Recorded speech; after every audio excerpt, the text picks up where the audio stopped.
एक ओर जहाँ देवर्षि नारद ने तारकासुर को माता के जन्म लेने की सूचना देकर उसे पूर्ण रूप से विचलित कर दिया था, वहीं दूसरी ओर समस्त देवगण भी अधीरता से अब माता आदि शक्ति के आविर्भाव की प्रतीक्षा में थे। सभी देवियाँ माता मैना का ध्यान रखने के लिए उत्सुक और तत्पर थीं। किंतु कोई अन्य भी थे जिन्हें देवियों से भी अधिक चिंता थी माता मैना की। वो कौन थे गणेश जी?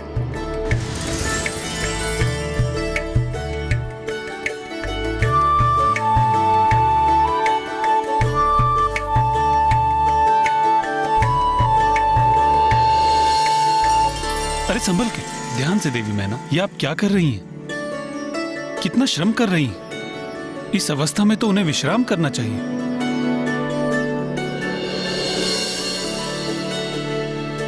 मुझे ज्ञात है, आप उचित कह रहे हैं स्वामी। देवी मैना की कोख से आपकी बहन आदि शक्ति का जन्म होने वाला है। यदि आप मुझे अनुमति दें तो मैं स्वयं जाकर उनका ध्यान रखती हूँ। आपने तो मेरे मन की बात कह दी। अब आपको शीघ्रता कर देवी मैना के पास जाना चाहिए। और हाँ, यदि वहां आपको किसी भी प्रकार की सहायता की आवश्यकता हो तो मेरा स्मरण कीजिएगा, मैं उसी क्षण प्रस्तुत हो जाऊंगा।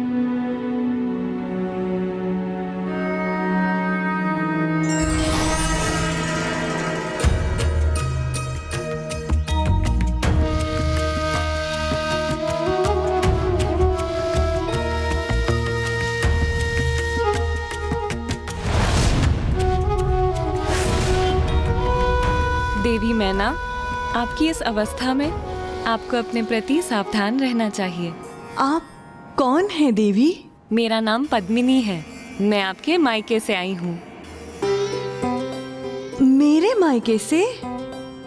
तो क्या मेरे मायके वालों ने आपको यहाँ भेजा है? उचित कहा आपने। आपके परिवार वालों ने आपकी इस अवस्था में मुझे पूर्ण रूप से आपका ध्यान रखने के लिए भेजा है।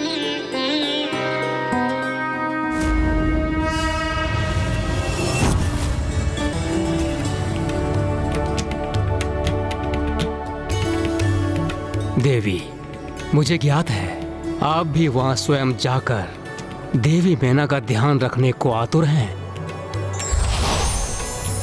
देवी सरस्वती, हम सभी देवियां भी आपके साथ चलेंगी।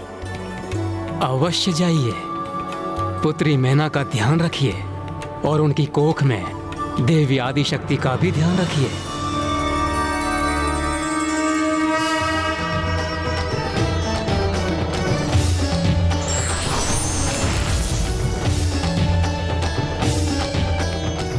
एक और जहाँ सभी देवगण माता आदि शक्ति के जन्म के लिए देवी मैना की सहायता के लिए प्रयत्नशील थे, वहीं दुष्ट तारकासुर इस जुगत में था कि वो किस प्रकार इसमें कोई बाधा अथवा विघ्न उत्पन्न कर सके।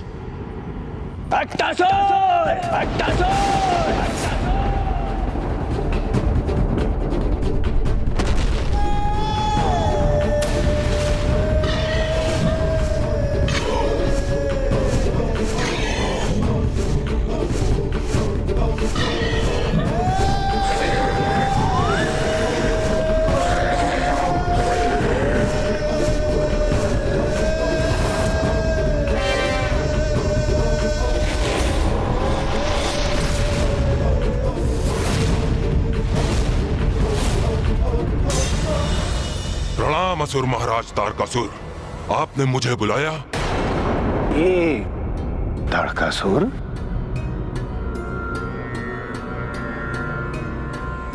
क्या है?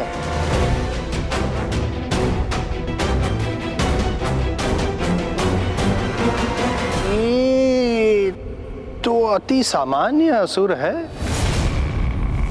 महाराज हिमावन के राजभवन में क्या क्रियाकलाप है, इसे कैसे ज्ञात होगा? सर्वप्रथम अपना शीश खुजलाना बंद कीजिए देवर्षि नारद।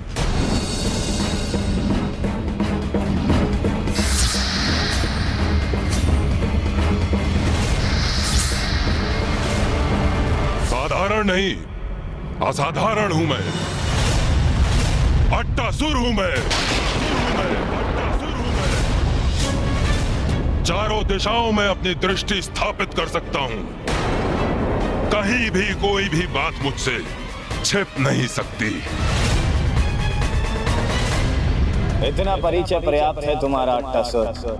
जाओ और जाकर राजा हिमावन के राजभवन में देखो कि अभी वहां क्या हो रहा। और यदि वहां पर देवी मैना ने गर्भ धारण किया है तो उसे वहीं पर निकल जाओ और उसका अंत कर दो।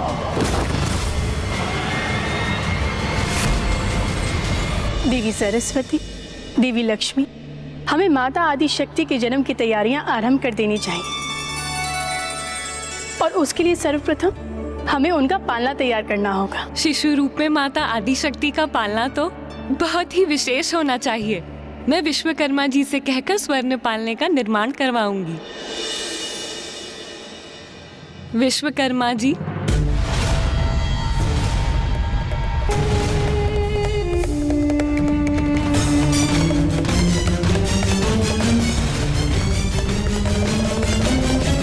हो रहा राजा हिमावन का राजभवन। वहां क्या घटित हो रहा है, इसकी सूचना प्राप्त करने के लिए हमें अपनी दृष्टि गड़ाए रखनी पड़ेगी।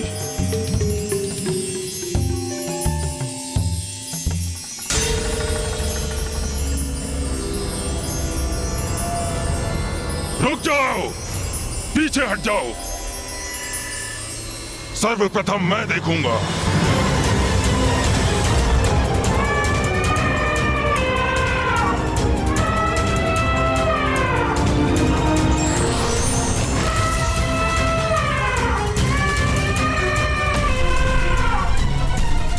विश्वकर्मा देव यहाँ?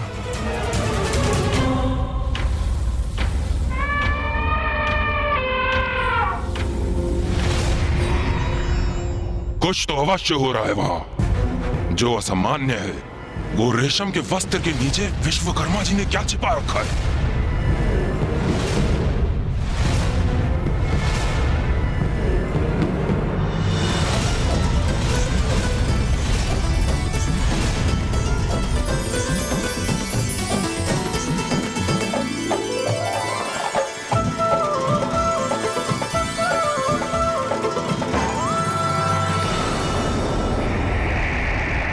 मैं उचित प्रकार से देख नहीं पा रहा हूं।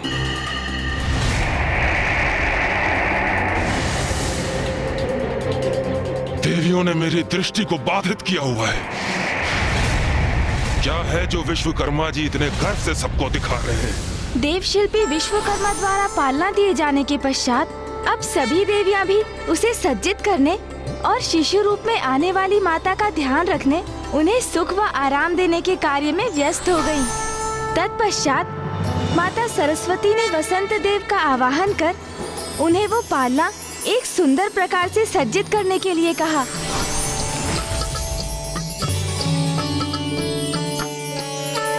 प्रणाम माता।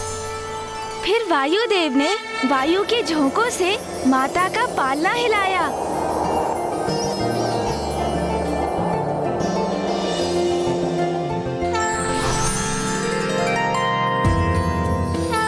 चंद्रदेव और सूर्यदेव ने माता के लिए खिलौने प्रकट किए।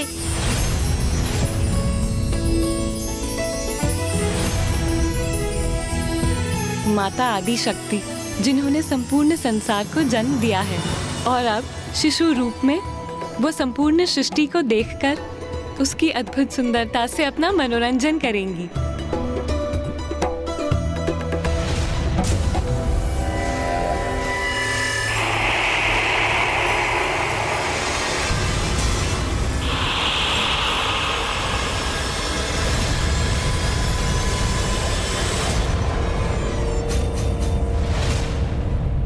ताड़कासुर का संदेह उचित था। देवी आदि शक्ति जन्म लेकर प्रकट होने वाली है यहाँ। उन्हीं के शिशु रूप की सेवा करने हेतु सभी देवी देवता एकत्र होकर व्यवस्थाएं कर रहे हैं। शुभ कार्य में विलंब कैसा? असुर महाराज का आदेश स्पष्ट था।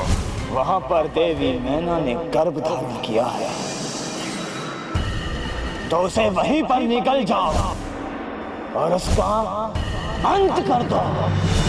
ना रहेगी देवी मैना और ना उनकी कोख में पुत्री।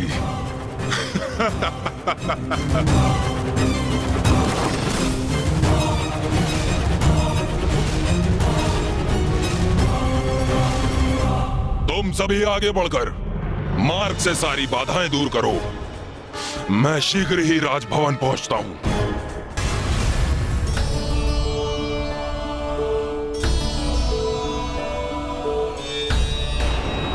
ये कैसा आभास हुआ मुझे?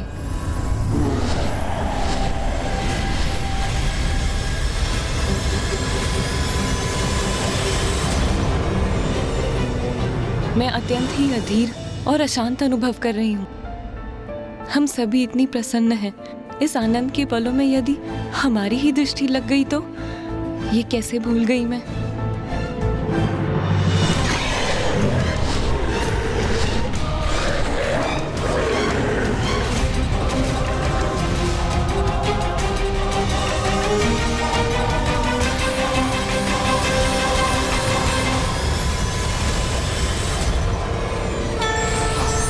नारायण ने हमें इस राजभवन को अपने मंत्रोच्चारण से सुरक्षित कर इसके चारों ओर एक सुरक्षा कवच निर्माण करने का आदेश दिया है।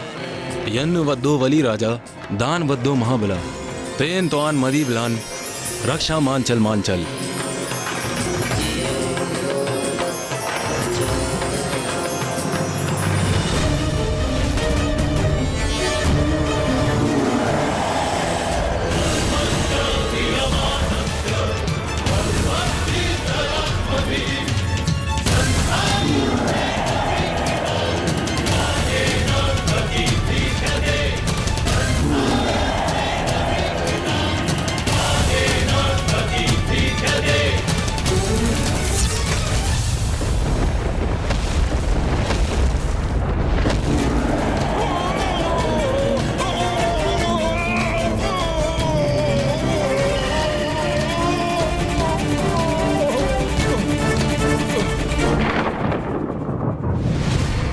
तारकासुर का ये विश्वास कि वो माता आदिशक्ति को हानि पहुंचा सकता है, कितना मूर्खतापूर्ण था।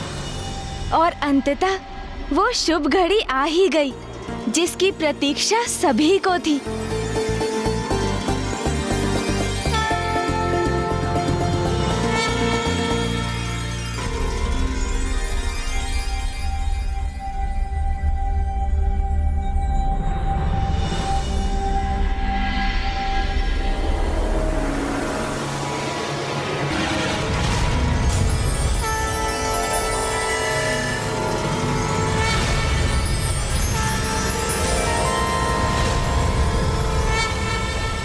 कौन है?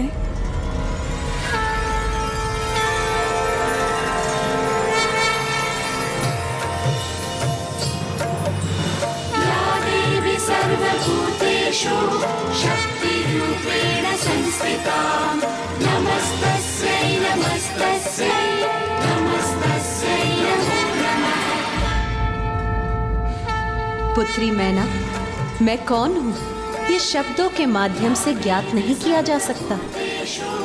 ये तो ऋषि मुनि और विद्वानों के लिए भी संभव नहीं। मेरा अनुभव ही पर्याप्त है। मुझ में और शिव में कोई भेद नहीं। मुझसे ही शिव है और शिव से ही मैं हूँ। सृष्टि का अस्तित्व भी मुझसे ही है। मैं गतिमान होती तो शिव गतिमान होते हैं। मैं अदृश्य होती हूँ तो शिव भी स्थिर हो जाते हैं। आदि शक्ति हूँ मैं, शिव की शक्ति हूँ।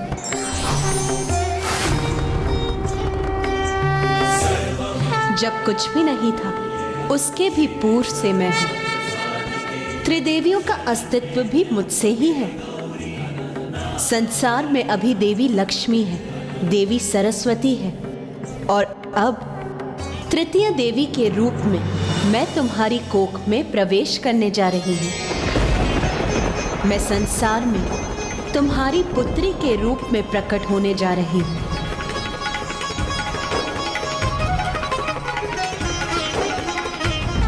माँ, ये तो आपकी कृपा है मुझ पर, ये मेरा परम सौभाग्य है। मैं धन्य हुई माँ।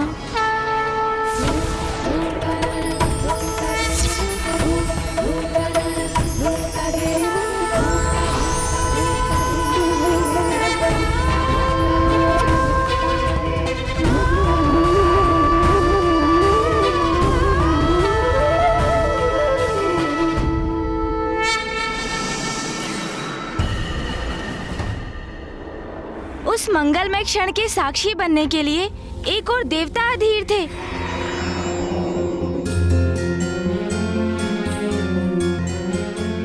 तो वहीं दूसरी ओर हिमावन और माताएं आकुल और व्याकुल हुए जा रहे थे।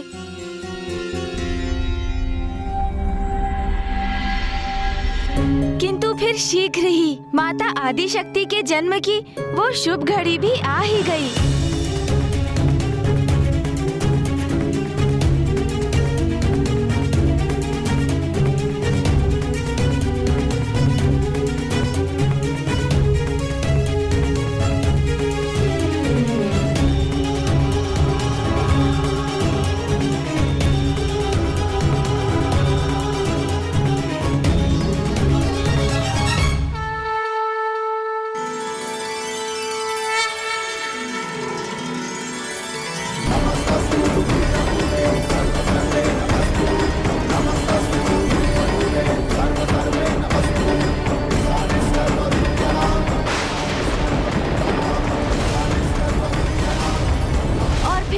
के जन्म लेते ही सृष्टि में चारों ओर शुभ मंगल संकेत प्रसारित हो उठे।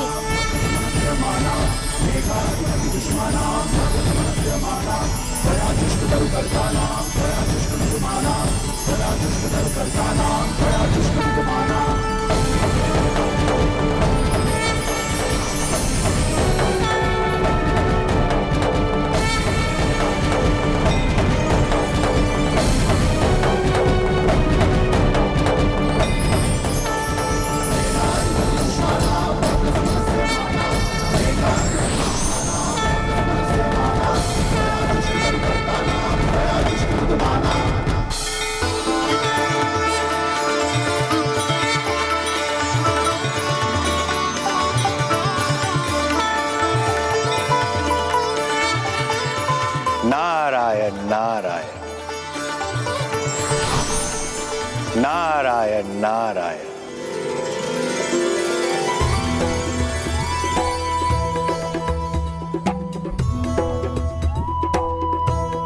देवी मैना, राजा हिमावन, आपके जीवन सर्वथा धन्य है। स्वयं मां आदि शक्ति ने पुत्री के रूप में जन्म लिया है आपके घर, और पुत्री के रूप में श्याम वर्ण धारण करेंगी, इसीलिए काली के नाम से प्रख्यात होगी।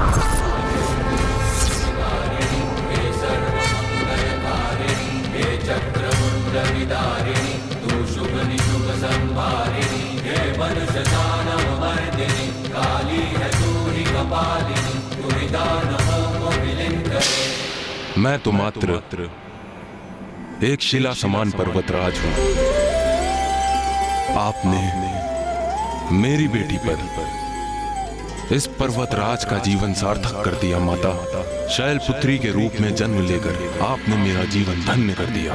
पर्वत तो एक शिला ही होती है, इसलिए अब आपको संसार शैलपुत्री के नाम से भी जानेगा माता। चूंकि मैं हिमावन आपका पिता हूँ, इसलिए आपका एक नाम आज से हिमावंती भी होगा। और इसी के साथ पर्वत पुत्री होने के कारण मैं आपको एक और नाम पार्वती भी देता हूँ। इसी पार्वती नाम से आप जगत में विख्यात भी होंगी माँ।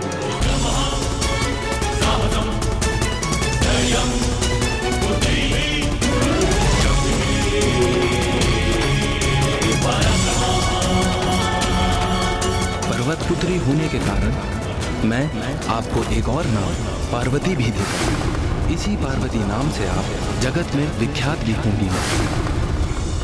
वसंत ऋतु में चैत्र मास की नवमी तिथि को मृगशिरा नक्षत्र में अर्धरात्रि के समय माता आदि शक्ति का जन्म हुआ और एक बार पुनः भविष्य में त्रेता युग में चैत्र मास की नवमी तिथि के मृगशिरा नक्षत्र में ही दिवस के ठीक मध्य में नारायण के अवतार श्री राम का भी जन्म होगा। अवश्य, क्योंकि माता और नारायण भ्राता और बहन जो हैं।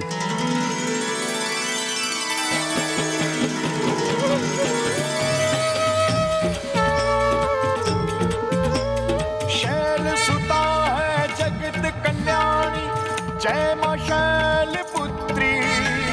कठिन तप किया मात पिता ने तो जन्मी बन के पुत्री। मात पिता का उद्धार हुआ जब जन्मी बन के पुत्री। तू है मां अधिष्ठात्री, है मां तू है मां अधिष्ठात्री।